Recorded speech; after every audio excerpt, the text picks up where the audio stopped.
The government's explanation for how the towers collapsed is often referred to as the pancake theory.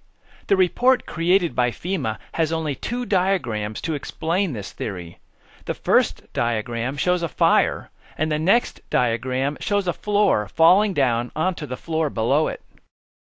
Supposedly, the falling floor breaks the joints holding the floor beneath it, and then both of those floors fall to the floor below that, which breaks that floor, and so on, eventually creating a stack of floors at the base of the building. One problem with this theory is that photographs of the South Tower show the top section broke off and fell to the ground, landing on top of building number 4. The pancake theory definitely does not explain the South Tower.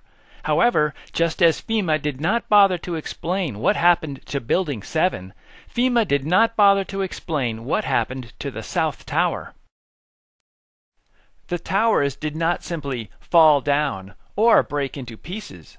Rather, as jets of dust flew out the windows at extreme velocity, that portion of the building disintegrated.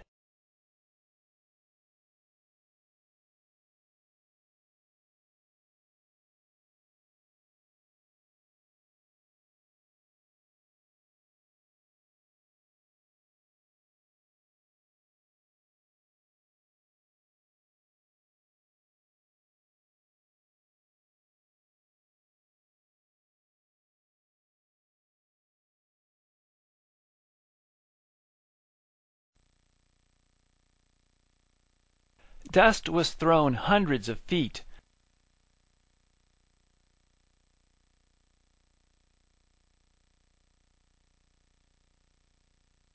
When it was over, it was difficult to find anything resembling office furniture, chunks of concrete, human bodies, or large pieces of the steel frame.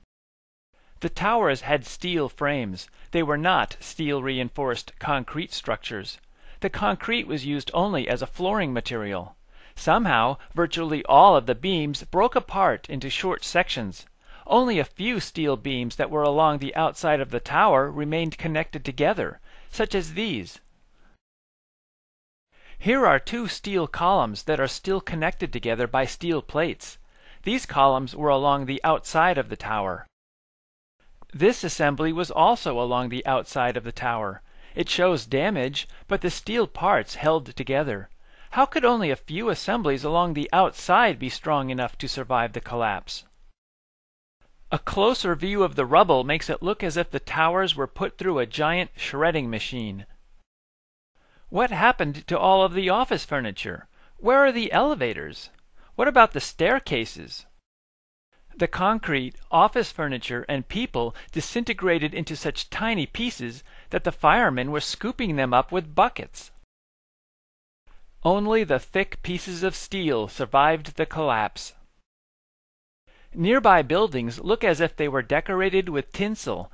The shiny objects are pieces of the aluminum coverings from the outer columns of the towers. The aluminum coverings were shredded into pieces and blown up to several hundred feet away.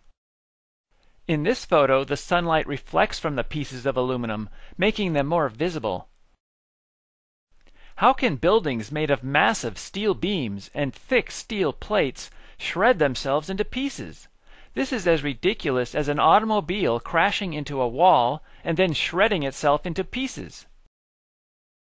Buildings and cars are made of a low-carbon steel, and this type of steel simply does not behave in this manner.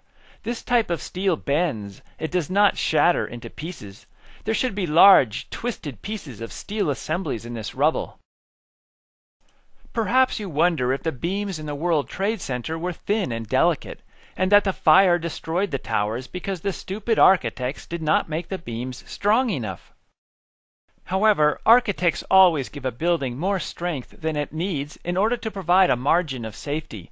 The towers withstood storms for decades, and there was never any sign that reinforcements were needed. These two rectangular columns ran up the center of the towers.